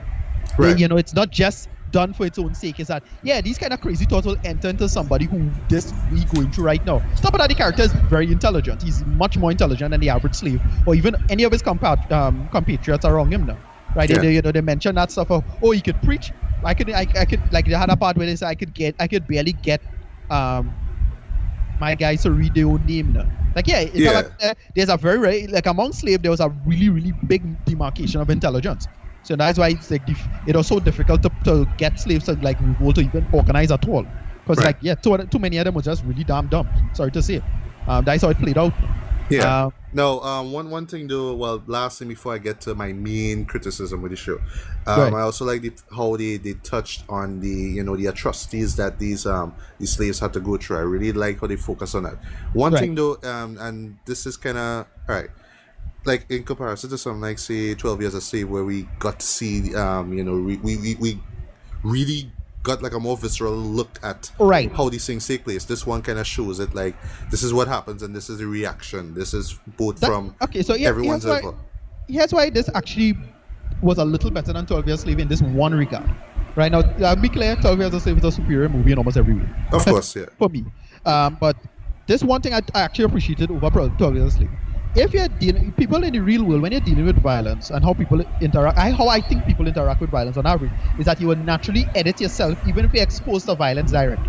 And that's how the film did that quite well. It will show for a tiny moment a shot of violence and then cut it. Tiny Right. piece of violence and then cut from it. It's like how you would look at something. Like you see a car accident or in the hospital.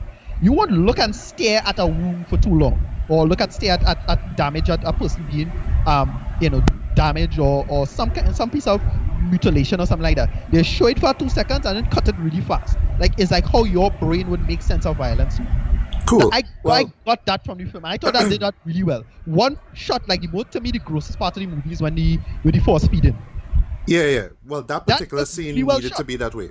It needed to be that way where, Right. you see the violent act and then sorry, Yeah. let's get the truth. Right, you see violent act and then you cut back to the reaction and back and One forth. time, yeah. That was well done, right? And 12 Years a Slave overdid it in my opinion for that. I find 12 Years a Slave was a little too much. it's like, okay, you need to see the scarring on the man back for this long, and it's staying at the shot enough. You know, Yeah. then it doesn't work in that sense, in my opinion. For me, I think that's for me. I'm not a big gore person, so it's not like I was get sick or I can't watch gore or anything like that. It's how you should, again, in terms of tools of telling your story now. Right. And I thought Birth Nation did a good job with that. Right. Just how it treated violence is that we didn't show a rape. We just get a sense of, hey, this person getting raped, and then they cut to her face. You didn't see the face for too long. Let's see a piece. 2 seconds, and then you just see his face. Like, nice. I thought that was really well done. How they dealt with violence in this was perfect. All right, good point. But let me counter that for a bit, right? Okay. This is my main criticism of the show. So that's right.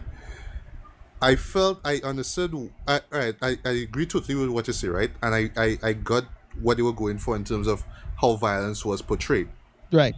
But I think because of, this is what led up to, the anger that fueled the rebellion that takes place. I felt that you could have shown just a little bit more of the violence. I'll explain why. Okay. Now, I'm not asking for Django Unchained level violence. I'm not asking for 12 years a slave brutality. Right. But take the rape scene, for example, right? All you just saw was just these guys walking up. Right. And then the camera just moves up and it just focuses on the moon, I believe, and then cut to the next scene. Right. So next shot is like, okay, Nat learns about what happens, and then he goes to Armie Hammer and telling them what happened, all that kind of stuff, right? Right. Cool. Right. Okay, That's but I'm not asking that you show the actual rape first to be like, yes, this was bad. Okay, I get that. All right. But there are moments, Ricardo, where they cut the film in such a way where it's like you just really don't want to show any sense of blood at all. I'll throw an example. Right at the moment when the rebellion actually starts, where Armie Hammer's character dies. Spoiler alert, he dies, right? Right. There's the fellow whose wife was sent to the slave owner's bedroom, right? The one who really felt anger and stuff.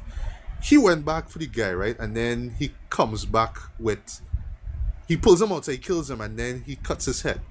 Right. It cuts like about 3-4 times, so you literally don't even see the head being severed properly. Oh yeah, they don't show that. And then when he pulls it up, it just kind of cuts back to a wide and then back to to a medium shot. I was just like, what? This is like a BT cut to this thing, like I know the show gonna be shown on BT at some point in time. So what? This is like a BT cut. I get the point you're trying to make because I don't get the point you're trying to make because I thought it was. But I'll tell you what it leads up to. But continue. I'll tell you, but it's more the use of violence versus how they cut it. Yeah, it's cut a bit amateurishly in that sense. Because I'll tell you one scene I noticed with that. The scene where he introduced him to the wife, and you get the sense that the wife had some violence done to her, and she attacks him when she's first meeting him, and they cut that very awkwardly. Because she attacks him, and then they cut to him, them two of them just falling out of the carriage. Oh yes. Yeah, right. Even something as simple as that. She is right. angry. I get. She's, No. Well, again, is more implication of the banality of violence. Don't worry, it's not a character issue because you get the sense that she was raped. She looked horrible. She had a lot done to her even before she meet Nat. Long before she meet Nat. Yeah, she was. In a mess up state, man. Exactly. So you get the sense of where she would have that reaction when meeting somebody now. Like I get that.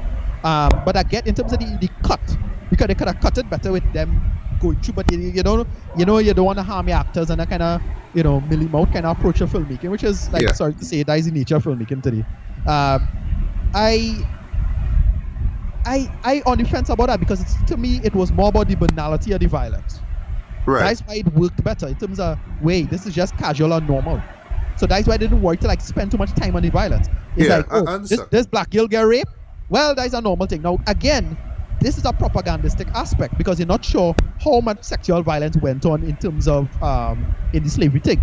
Yeah. It's very, very actually a lot less than we think it is. And when you actually get into the actual numbers now, not too clear. Yeah. Not too clear. So right.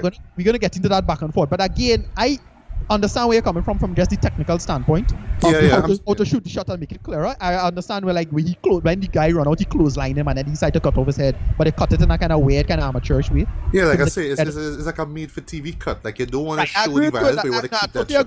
I totally agree with you on that standpoint. Right? But again, there's more logistics and Yeah, I but suppose that, I'll tell you what it kind of leads up to. So when the actual rebellion takes place, right now, like I said, I'm not expecting 12 years of slave level brutality or Django and chain gratuitous violence, right?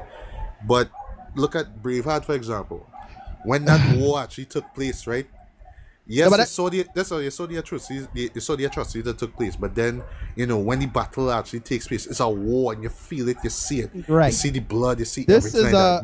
But this I'm not saying that this show should be over the top with the gore and violence. Matthew, but that's a classic case of budget. you know? Budget. No, but that's a classic case of budget because again, Braveheart is bigger because of scale and scope. I mentioned this in the earlies. Yeah, but dude, a guy gets an axe to the face, so he just cut as soon as the axe hits the head. Yeah, they just hold that shot just a little few seconds before that's cutting scale back. and scope. That's Jeez. total scale and scope.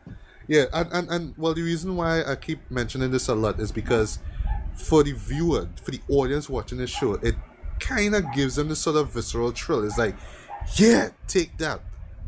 And from one perspective, the other perspective, if Mel Gibson was to direct this or Steven Spielberg, he could show like the horror of violence or just the nature of violence or how bad it looks. But this one is like, okay, cut when it looks extreme, boom, next shot. Right, but I think the movie, I don't know, the movie I don't think the movie was, I think the movie wasn't trying to focus on that, and it didn't need to do that. That's why I'm not really thinking this is a big problem for me.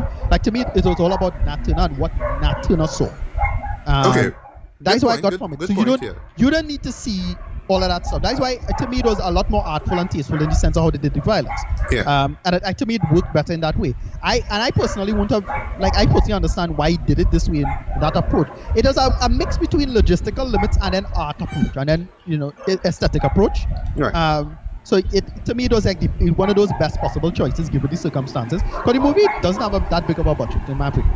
I don't think it does. No, it doesn't. It actually costs roughly $10 million to make. Right. So compared to Braveheart, what was Braveheart budget like? What, $50 million or something like that? True. And then on that subject, we could argue that shows like say Braveheart and Schindler's List, big epic movies. Right.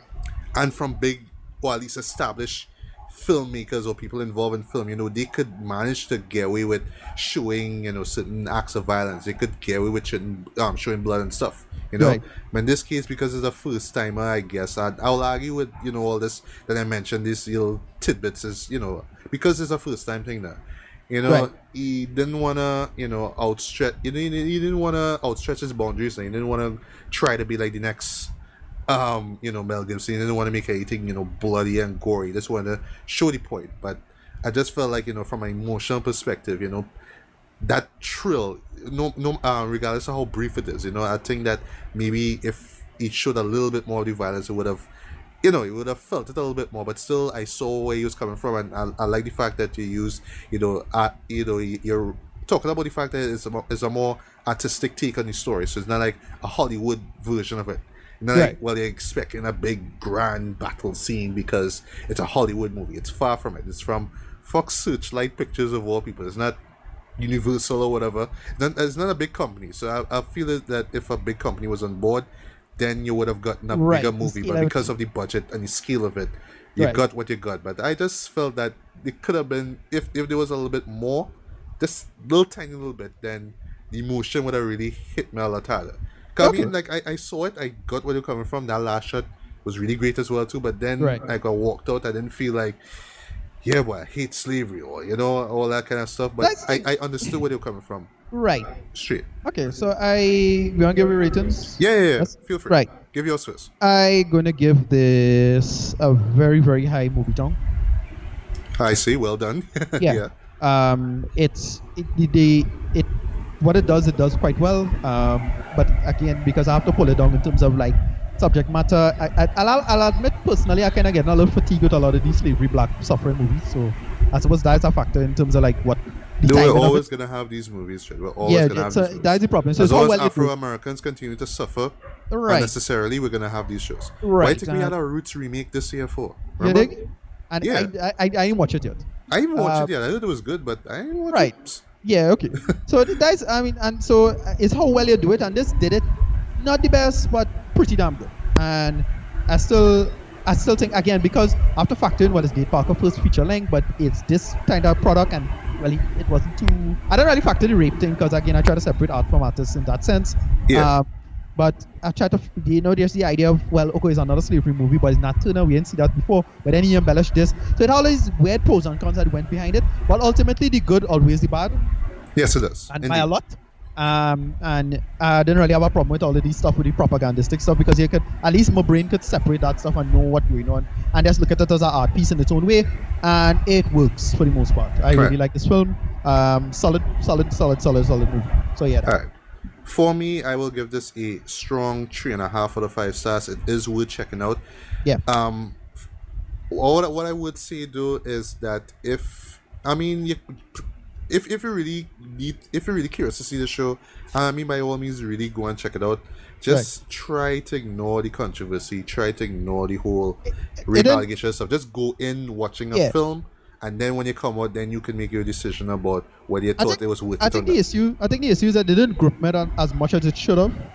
And I don't know if it's because I too cynical and I know the history of the character and all of the. I think it is that. I think maybe that's that. Yeah, and I say if I was younger and dumber, and let's admit it, movies are designed for for slightly less intelligent people to really embrace. Of course.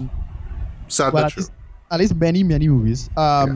I'll admit, it's another movie that really pulled me in the way it should have. Yeah. I think that was it. It just felt slightly short of that greatness. Yeah, good, but it's still goodness. Yeah. I agree with you too. I just, as I said, it did fall short. Despite its very intriguing subject matter, I felt that, like I mentioned before, with the emotion and even right down to just showing a little bit more violence, really making the audience feel bad about what's going on. So by the time the rebellion takes place, it's like catharsis in a sense. You really feel like, yes, these people are getting what they deserve, and because and anyway, how it kind of turns out in the end, which I didn't mind at all. I love the final shot, which I wouldn't spoil, but I'll say I don't the reason why you'll understand why, if you really know your history, you'll understand why the name of the movie is called The Birth of a Nation, just off of that final shot alone. Right. Totally worked in that sense. That totally worked. Yeah, it really, really sold its point right there. But for me, I felt that, yes, it is a first time, a directorial debut. And I still say that this is one of the most impressive I've seen in a long while. Right. I think with a more experienced hand, it would have been much better. It would have been more impactful, maybe more violent, for better or for worse, but it would have been a lot more impactful, because say we want about the violence in 12 Years a Slave. You remember 12 Years a Slave, and I really want that people will remember this movie here, not for the bad reason, not because of the Nate Parker issue, but because of what the movie really was addressing. Right. So I strongly recommend that you guys check it out. But on the other hand, if you think that you wouldn't be able to sit through even a minute of this show without thinking about, oh, Nate Parker's a racist, then don't even bother. And also, too, if slavery movies aren't your thing, because, it's not for everyone, clearly, then don't bother. But if you're really curious about American history, especially with the fact that this is actually, I think, probably one of the few movies based on slavery where we get to see an actual rebellion, for once, then by all means check it out. If you're really intrigued by African American history, definitely check it out. I see this film being part of being taught to students, especially in states and all that. I really hope that it does. Because of the subject matter, because the historical aspect of it. Yeah, it could easily be do that, because it's again, movies like that, when you do that stuff, you could say, all right, this is inaccurate, and you could say it vastly inaccurate in many ways, but you say, okay, this is how to correct. And it have a old rule on the internet: the best way to get information to say the wrong thing and have somebody correct you. It's one of those. So if I can imagine people just sitting down and having a whole section saying, okay, this is why it's wrong, and then you'll get into the truth of Nat Turner. Because it's not that I think Nate Parker is completely ignorant of the history of Nat Turner. I don't think that's the case. But because he puts out this piece, and it's a very embellished kind of thing, it'll force people to see the actual narrative, or at least as clear as we could get it. Yeah. But good point with that. Yeah. Right, and the film didn't do so well in the box office from what I gather, but it's clearly not a box office film. No. Just off of the whole artistic decisions and choices. Exactly. In the show so that's why I didn't really take that factor into account. It ain't one of them Marvel movies, so I ain't really putting it there.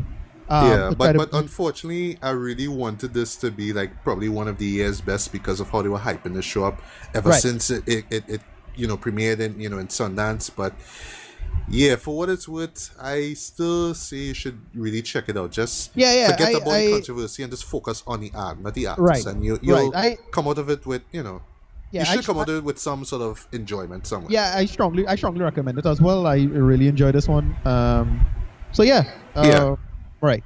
Right. So So that's pretty much about it. So Yeah. yeah. So Ricardo, where can we find you online, man? You can find me at Armedy. That is ampersand RMEDDY on Twitter. And then you could just type in my name on Facebook, although Facebook not that reliable, but you might see me and connect with me. But yeah, Twitter is the place to be for me. So that's that. All right. Spoiler alert: Ricardo's not really on Facebook. He's hardly on. But anyway, I'm also on Twitter as well too. You can look for Legally Black MGB. MGB are in capital letters. Sorry. Also, you could find me if you search for Matchubili on Facebook. And you can look for a Legally Black official fan base on Facebook as well too. There you'll find the link to this podcast here, as well as the others that we've done before, along with the written reviews that I've done, because I have done written reviews on movies, TV shows, and music albums as well too. All right. So last words. What are we checking out anything this week? I don't know, to be honest, because that Jack Reacher show. I saw the trailer for it like twice, and I'm just like, I don't know. What's that? Jack The Reacher? new Jack Reacher. Yeah, another hype. I'm not sure what I'm gonna pick up. I'll probably just again kind of the horror stuff, the Halloween thing. Right. I'm gonna try to think. So Sammy man, I'm gonna do a second reviewing of it just to get this right. Yeah, I will try to make the effort this week to check that out. I think Max has his Gemstone cinemas open, right? Is that open? I don't know. Yeah, I'm gonna take a check out of that. I think it open already. I think so. So I want to just take a check to see what films. I might just end up watching one of the movies, like Accountant or something. Just to get the experience of the new films. Or you could watch Jack Reacher, which is also going to be in IMAX. I heard it on 40X there. So I'm gonna try that out. I think 40X in Trinidad for the first time, which is not a big hype because very few people know what 40X is. But so I'm gonna check that out. So I think we have those films because basically it's competing with Movie Town's extra screen now, the new screen where you gotta pay extra money. And that's actually, I went to that once to see a movie and it was great. Right. It's too damn expensive. That's the only problem. Yeah. But yeah, I'm gonna check it. I think I'm gonna probably do that sometime this week. I'm gonna check out those new Gemstone screenings, and I'll probably just do a quick review of that and that experience. Okay. Yeah. All right. Well, in my case, I still have a few horror movies to catch up on. I'm really struggling whether I should do like a top 5 or a top 10. Right. Because top 10 means that I have to set aside more time to watch these shows, and because of life is just a lot of things to catch up on. So I don't know. I highly doubt I'll do the 10, but I think the 5 is a lot more reasonable. Right. Like I said before at the beginning of this recording, it's going to be more unconventional horror films, movies that you may not have heard about, movies that are really weird, bizarre, really out there, really distinct and unique, but they still they still can be classified in some way, shape or form as legit horror. Right. So I encourage you once again, Ricardo, if you could come up with a little top 5 to. I kind of done building this already, but I'm really up to 3, and it's 3 I can remember off the top of my head, and I kind of talked about them already. Yeah, well, do what I do. Go online and do some research, son. It's stuff that personal to me, like films I remember that I like. Not like I'll do a research maybe, but I'll just do research just to find out facts about the film that I don't know. But I'm not telling you to go and source new shows. No. I'm not telling you that. I'm just looking for authentic opinions and just stuff that just kind of shape my thinking in the world. But yeah, I'll have a pick at the list. So it's 2 or 3 things, and I'll tell you. So you don't know already, but I'll have the list already. Yeah. So I think I have 4 films already, and then I have 1 more film to look for. But it's a film I barely remember, so I had to go back and research it. Yeah. All right. Well, I have my 5 basically, and I think I only watched I watched about 2 or 3 of them. Right. You know me, I just need to kind of refresh my mind, so at least when I come in, I'm not going to remember from what I saw 10 years ago. It's something fresh, so it's just like with new eyes now I could say, yes, this is, why this film holds up, and this is why it's still creepy to this day, and this is how it affected me, and stuff like that. This is what IMDb says. This is what my opinion is, basically, right? Right. So, guys, you can look forward to that with our next episode. Like I say, we want to kind of bring that out before before the last weekend of this month, because down here in Trinidad we're gonna be celebrating Diwali on the last Saturday, and because of that Halloween is actually gonna fall on a Monday, and because of that I've been really seeing up on Facebook a lot of these these Halloween parties and stuff are getting pushed to like November 4th now. Well, the Friday, November 4th. Like, all right, cool. Still celebrating Halloween then. All right, no problem. Whatever. But that's not my kind of thing. But still, I just love to watch my horror flicks when Halloween time comes around. So, guys, you can look forward to that. Cool. Right. So that's pretty much about it. Yes. Yeah, that's about that. Right. Later. So once again, guys, good morning, good afternoon, good evening, good night. Whenever you listen to this, this was Matt Bailey and Ricardo Medina. And we're signing off from another episode of Bears, Beats, and Bailey. So take care, guys. Be safe. Till the next one. Bye, everyone. Bye. Roller gold leaf in bath water, stroking my queen. Molecules steaming while I flick, streaming on the flash screen. Next scene, top floor, futuristic. Expensive marbleware, Portuguese verse. It's photogenic, sunrise, hypnotic. Transmissions through fiber optics. Documents and mechatronics is polished with knowledge. Underground, underrated. But I and I the root, truthfully, if Mecca was white, probably be rich and famous. It's all the same though. Good sweet, looking like rainbows. Colorful coupes and gold bangles. Cash on tables, here contest major. Switching continents, raise sabers, one in the chamber for all my opposites. Marvelous wizard, in your misses when I visit Wicked Lieutenant. Yeah, I don't sing and dance, this ain't new edition, but it's a new beginning, exclusively printed. Who is it winning? God cruising, attendant, infinite.